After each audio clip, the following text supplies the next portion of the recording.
शुरू अल्लाह के नाम से जो बड़ा मेहरबान निहायत रहम वाला है। आइए चलते हैं आज की कहानी की जानिब।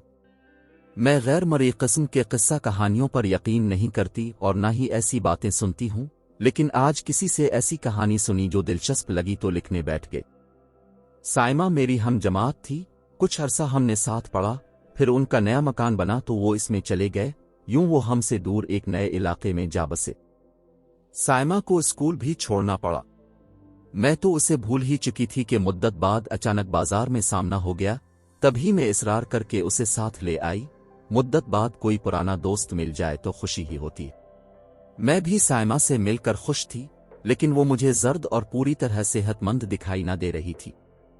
पहले तो वो ताज़ा गुलाब के फूल जैसी हुआ करती थी। बातों बातों में गुजरे दिनों का अहवाल पूछा तो ठंडी आह भर कर बोली, ना पूछो कि हम पर क्या बीती। हमारा नया 2 मंजिला मकान बहुत खूबसूरत और कुशादा था, लेकिन वो हमारे लिए मुबारक साबित ना हुआ। वो क्यों? बे-इख्तियार मेरे मुंह से ये अल्फाज निकल गए। ये तो मैं नहीं जानती, लेकिन ये एक वीरान सी जगह पर था। आसपास चंद मकान थे मगर दूर दूर थे। दरअसल ये इलाका नया नया आबाद हुआ था। वालिद साहब ने भी यहाँ प्लाट इसी वजह से खरीदा था कि इन दिनों जमीन यहाँ सस्ती मिल रही थी। सोचा बाद में होते होते आबादी बढ़ेगी और रौनक इलाका हो ही जाएगा। खैर, रिटायरमेंट के बाद रकम मिली तो इस प्लाट पर उन्होंने घर बनवाना शुरू किया। कुछ जमा पूंजी जो पहले से बैंक में थी वो भी लगा दी। कुछ कर्जा लेकर एक दीदा जेब रहाइशगाह तामीर हो गई और हम इसमें शिफ्ट हो गए। मकान चूंकि नया और खूबसूरत था, हम भी बहुत खुश थे। ताहम आसपास की वीरानी से कुछ वहशत भी होती थी। मेरे वालिदैन ने सोचा कि ऊपर की मंजिल खाली पड़ी है, क्यों ना किराए पर लगा दें। आमदनी होगी और रौनक भी हो जाएगी। जल्द ही 1-2 पार्टियां आ गईं, लेकिन अफराद ज्यादा होने के सबब वालिद साहिब ने उनको घर किराए पर देने से इनकार कर दिया। हफ्ता गुजर गया, कोई ना आया। एक रोज फिर दरवाजा बजा। एक औरत 2 बच्चों के हमरा दरवाजे पर खड़ी थी। वालिदा ने पूछा, क्यों आई हो? बोली, मैं किराए के लिए मकान ढूंढ रही थी, अब के घर पर लगे बोर्ड पर नजर पड़ गई, सोचा मालूम कर लूं। अम्मा ने कहा, अंदर आ जाओ। वो नौजवान औरत अच्छी शक्ल की लेकिन कुछ खस्ता हाल लगी। वालिदा ने पूछा कि कितने अफराद हो और तुम्हारे शौहर क्या काम करते हैं? बोली, वो इंजीनियर थे लेकिन एक हादसे में उनका इंतकाल हो गया है। बस में और मेरे ये 2 बच्चे हैं। मुझे 2 कमरे का घर काफी है। अगर आप ऊपर की मंजिल पर 2 कमरे मुझे किराए पर दे दें तो मेहरबानी होगी। किराया कहाँ से दोगी? तुम तो बेवा हो और माली हालात भी तुम्हारे ठीक नहीं लग रहे। मैं एक प्राइमरी स्कूल में टीचर हूँ, हसब तौफीक किराया दे सकती हूँ। तुम्हारी तनख्वाह कितनी है? प्राइवेट स्कूल है, इसलिए सिर्फ 3000 रुपए देते हैं। इसमें खाना पीना, किराया, बच्चों की पढ़ाई सब ही कुछ करना होता है। तुम्हारी तनख्वाह के बराबर तो किराया है, अम्मा ने कहा। अब सच कहती हैं, जितनी मेरी तनख्वाह है इतना तो अब किराया बता रही हैं, लेकिन मैं बेवा औरत हूं, बच्चों का साथ है, अकेली रह नहीं सकती। अब अगर किराया आधा कर दें तो बाकी आधी तनख्वाह में मैं गुजारा कर लूंगी।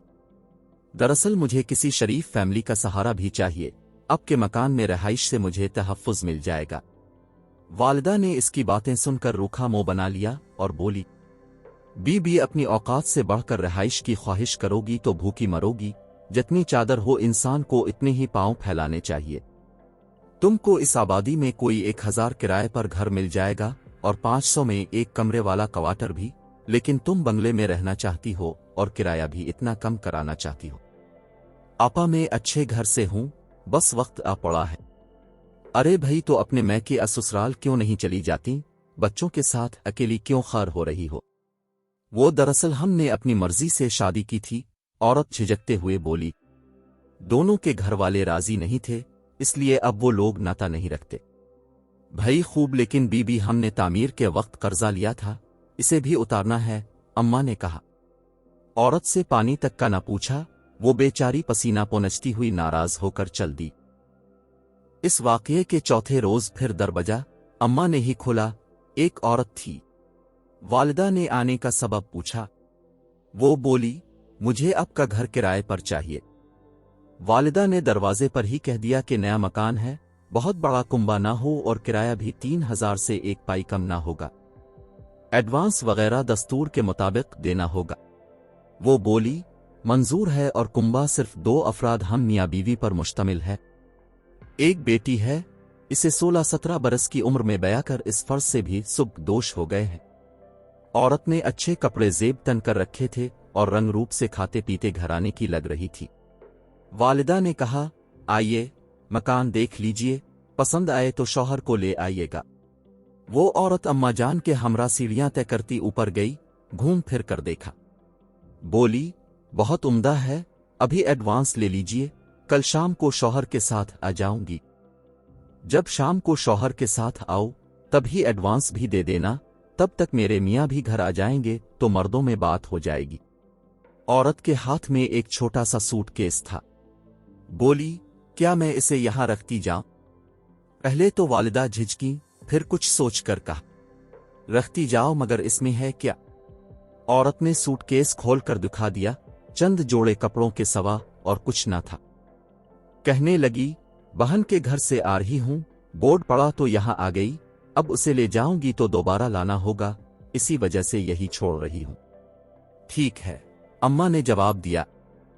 शाम को वो औरत दोबारा आ गई, कहने लगी, मियाँ ड्यूटी से रात को 9-10 बजे आएंगे। हम बहन के घर ठहरे हुए हैं, मैं इसलिए आ गई हूं कि अब कहीं मुझे झूठा ना समझी। मैंने अपने मियाँ को फोन पर पता समझा दिया है, वो आकर बातचीत तय कर लेंगे और एडवांस भी दे देंगे और अगले रोज हम सामान ले आएंगे। औरत ने ऐसे पक्के लहजे में बातें की कि अम्मा ने यकीन कर लिया। इसे कहा, आप ऊपर जाकर आराम कर लें, कमरे में एक चारपाई भी पड़ी है, चाय पानी वगैरह जो दरकार हो मैं भिजवा देती हूं। वो कहने लगी, कुछ भी नहीं चाहिए, बस पानी की बोतल और गिलास मुझे पकड़ा दीजिए, प्यास लगी तो पी लूंगी। वालिदा ने पानी की बोतल और गिलास दे दिया। वालिद साहब ने औरत से बात ना की, यही सोचा कि जब इसका शौहर आ जाएगा बात कर लेंगे। वो औरत ऊपर चली गई और हम अपने कामों में लग गए। अम्मा ने खाना बनाया, सब ने खाया और सोने की तैयारी करने लगे। इतने में रात के 9 बज गए। वालिदा और वालिद इसी इंतजार में थे कि इसका शौहर आ जाए, इससे बातचीत हो, ये लोग जाएंगे तो हम भी सोने चले जाएंगे। रात के 10 बज गए। हम बहन भाई सोने को लेट गए, मगर वो शख्स ना आया जिसका इंतजार था। तब मेरे वालिदैन भी अपने कमरे में चले गए कि आराम कर लें, जब दरवाजा बजेगा तो देख लेंगे। इसी वक्त वो औरत नीचे आ गई, कहने लगी, मुआफी चाहती हूं, मेरे शौहर जिस फैक्ट्री में मैनेजर हैं वो यहां से काफी दूर है, उनको आने में देर हो गई है, रात का वक्त है, अकेली वापस नहीं जा सकती, बुरा ना माने तो कुछ और इंतजार कर लीजिए, ना आ सके तो यही सो जाऊंगी, वो सुबह तो आ ही जाएंगे। अम्मा बोली, ठीक है, बच्चों वाला घर है, तुमको फिक्र करने की जरूरत नहीं, तुम्हारे शौहर आ गए तो तुम्हें उठा देंगे। खुदा जाने इस औरत में क्या कशिश थी कि मेरी माँ इस पर मेहरबान होती गई और इसे रात को सोने की इजाजत भी दे दी। अभी घंटा भी ना गुजरा था कि ऊपर से आवाजें आने लगी। बाबा सोने को लेटे ही थे, उठकर ऊपर गए। अभी वो आखिरी सीढ़ी पर पहुंचे थे कि उनको बातों की आवाजें आने लगी।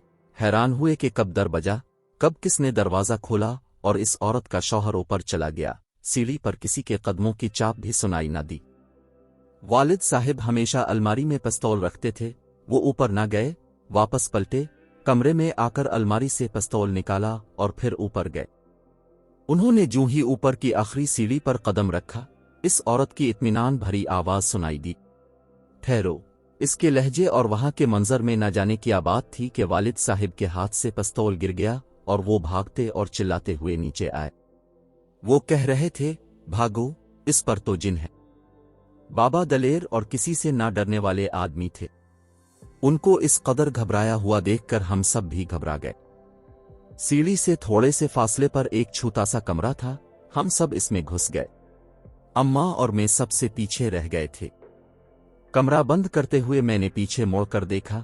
जीना पर नजर पड़ते ही जो मंजर मैंने देखा वो मुझे जिंदगी भर नहीं भूल सकता।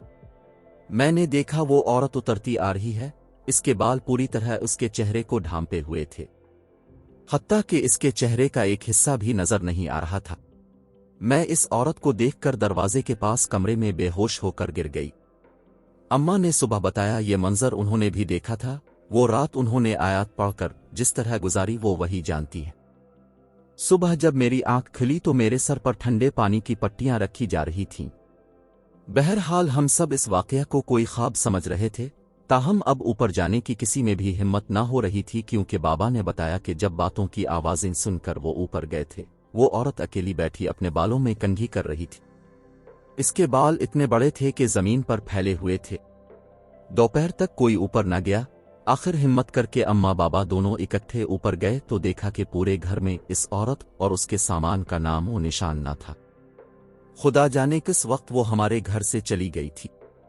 1 माह तक घर में कोई नाखुशगवार वाकया पेश नहीं आया और न ही हम दूसरी मंजिल पर गए। एक दिन हुआ चली तो घर में गर्द मिट्टी छा गई। अम्मा ने सोचा ऊपर का न जाने क्या हाल हुआ होगा, इतने दिन से वहां की सफाई भी नहीं की। ये सोचकर वो सफाई करने पहुंच गईं। सफाई करके आज अम्मा काफी खुश थीं और खुद को हल्का फुल्का महसूस कर रही थीं। आज हमको महसूस हुआ वो औरत जो भी थी चली गई। अब हमारा घर गैर मामूली चीजों से पाक हो गया है। शाम तक अम्मा ठीक रही, सबसे हंसती बोलती रही। सफाई करने की वजह से उनके बाल और कपड़े गर्द आलूद हो गए थे। दीगर कामों से फरागत मिलने के बाद वो नहाने चली गईं। जब वो नहा रही थीं, उनको कपकपी सी महसूस हुई, जैसे सर्दी लग रही हो, हालांकि मौसम मुतदिल था। अम्मा नहा कर आई। मैंने उनको चाय बनाकर दी ताकि सर्दी का असर जाता रहे। मौसम तो गर्म था मगर चाय पीते ही वो बिस्तर पर लेट गईं और अपने ऊपर गर्म चादर तान ली। थोड़ी देर गुजरी तो चादर के अंदर से अजीब व गरीब आवाजें आने लगी, जिनको सुनकर हम सब डर गए। इसी वक्त बाबा आ गए। उन्होंने अम्मा के ऊपर से चादर हटाई और उनको आवाज देने लगे कि क्या बात है बेगम। लेकिन अम्मा कोई जवाब नहीं दे पाई। वो इसी तरह मुंह से अजीब सी आवाजें निकालती रहे। हाथ पांव भी खींच रहे थे, जैसे उनको दौरा पड़ गया हो। फिर वो बिल्कुल सीधी होकर अकड़ गईं और आंखें भी पथरा गईं। वो बेहोश हो चुकी थीं। ऐसा पहली बार हुआ था। इससे पहले अम्मा को कभी दौरा नहीं पड़ा था कि हम कहते मिर्गी है या कुछ और बीमारी है। बहरहाल बाबा इसी वक्त अम्मा को गाड़ी में डालकर अस्पताल ले गए। वहां अम्मा को होश तो आ गया, लेकिन उनको इसी वक्त बुखार चढ़ गया। वो कमजोर और निढाल नजर आने लगी। डॉक्टर ने चेक किया और अपनी समझ के मुताबिक दवाएं दी और बाबा अम्मा को घर ले आए। बस इसके बाद तो जैसे उन पर मजालिम की किताब खुल गई। अब मसला ये था कि अम्मा अजीब व गरीब बातें करने लगती, उनकी सेहत भी गिरने लगी। जब भी बाबा उनको डॉक्टर के पास लेकर जाते, कोई कहता मिर्गी है और कोई कहता ज़हनी मरीजा है, माहिर नफ्सियात से इलाज कराई। वालिद साहिब ने कई माहिर नफ्सियात से इलाज करवा कर देख लिया। इलाज पर हजारों रुपए लगे मगर उनको अफाका ना हुआ और बकौल उन डॉक्टरों के वो ज़हनी मरीजा बनती चली गईं। इसके बाद बाबा को वहम हो गया कि उनकी शरीक हयात की ये हालत इस वाक़े के बाद से हुई है।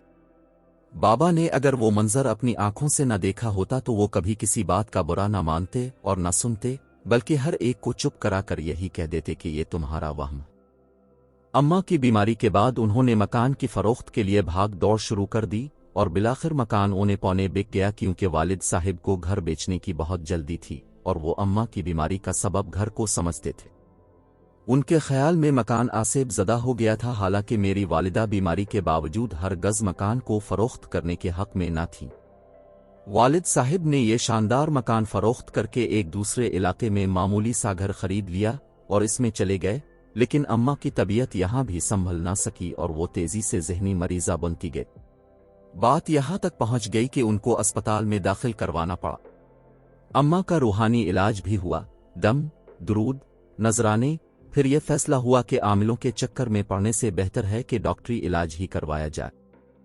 अम्मा की हालत ये थी कि उन्होंने खाना पीना, कपड़े बदलना, घर से बाहर निकलना, गरज तमाम काम तर्क कर दिए थे। हर वक्त सर पर पट्टी बांधकर और शलवार के पाइंचे ऊपर रखती कि जमीन से लगे तो नापाक हो जाएंगे। हर वक्त गुस्से में रहती थी। बाबा से इनको सख्त नफरत हो गई थी। दीवार पर उनको शक्लें नजर आती थीं। मेरे भाई की शादी ताया की बेटी से होना थी। इन दिनों अम्मा नॉर्मल ना थीं तो उनकी शादी वालिदा से छुपाकर करना पड़ी। یہ مکان والد نے اماں کے نام سے لیا تھا۔ ہمارے ایک ماموں کے پاس رہنے کا ٹھکانہ نہ تھا، جس کو اماں بہت یاد کرتی تھیں۔ والد بیوی کے مجبور کرنے پر ماموں کو گھر لے آئے۔ انہوں نے یہ نہ سوچا کہ بہن بیمار اور ذہنی مریضہ ہے، بجائے پیار دینے کے وہ ان کو تنگ کرنے اور روپوں کا تقاضا کرنے لگے۔ اماں نے کئی بار پیسے دیے اور بابا نے رہنے کا ٹھکانہ دیا۔ والدہ نے اب کی بار رقم دینے کے بعد آخر غصہ کیا کہ اتنے پیسے کہاں کرتے ہو؟ والدہ ان پر چلانے لگی۔ ماموں نے چپل اٹھائی اور بڑی بہن کو مارنے لگے۔ اماں کی طبیعت بہت بگڑ گئی، یہ منظر ہم سے نہ دیکھا گیا۔ بابا فوراً اماں کو اسپتال لے گئے، جہاں ان کو ایڈمٹ کر لیا گیا۔ وہاں ان کو الیکٹرک شاک لگتے تھے، یہ منظر بہت تکلیف دہ ہوتا تھا۔ ہم جب اسپتال سے آتے، خون کے آنسو روتے اور سجدے میں گر کر خدا سے دعائیں کرتے۔ آخر دعائیں اثر کرتی ہیں، رفتہ رفتہ میری ماں ٹھیک ہونے لگی۔ الٹی سیدھی باتیں بھی کم کرتی تھیں، بس ہر وقت خاموش رہتی تھیں۔ ان کے علاج پر بابا کے لاکھوں روپے لگ گئے۔ ماموں ہمارے گھر سے چلے گئے تھے۔ 8 سال بعد ایک روز میرے والد نے ماموں کو مسجد کے باہر بہت خراب حالت میں دیکھا تو تمام ناراضی بھلا کر ان کو گھر لے آئے۔ اس کے بعد ہم پر اماں کی بیماری کی صورت میں مشکلات بڑھتی گئیں۔ اتنے چاؤ سے جو مکان میرے والد نے بنوایا وہ بھی گیا اور رقم بھی بیماری پر لگی۔ یہ کہہ کر سائمہ رونے لگی، بولی، خدا جانے ہم سے کیا خطا ہوئی کہ ہم اتنی بڑی آزمائش میں گھر گئے، ہم تو یہاں تمہارے پڑوس میں ہی اچھے تھے۔ میں نے اسے تسلی دی اور کہا، دکھ نہ کرو، کوئی واقعہ ایک بہانہ ہوتا ہے۔ اصل میں جو مصیبت لکھی ہوتی ہے نصیب میں، وہ مشیت ایزدی سے آ جاتی ہے اور پھر اسی کی مرضی سے جاتی ہے، لیکن انسان کو ہر وقت اللہ سے ڈرتے رہنا چاہیے۔ کسی بات کا غرور نہیں کرنا چاہیے، کیونکہ غرور آدمی کو لے ڈوبتا ہے۔ اچھے دنوں میں شاید ہم گھر والوں میں سے کسی نے غرور کیا ہوگا، جس کا خمیازہ بھگتنا پڑا۔ میری دعا ہے اللہ تعالیٰ ہر کسی کو آفات سے محفوظ رکھے۔ سائمہ نے کہا تو میں نے بھی آمین کہہ کر اسے گلے لگا لیا۔ ناظرین، ایسی ویڈیوز دیکھنے کے لیے ہمارے چینل کو سبسکرائب کریں۔ مجھے دیجیے اجازت، خدا حافظ۔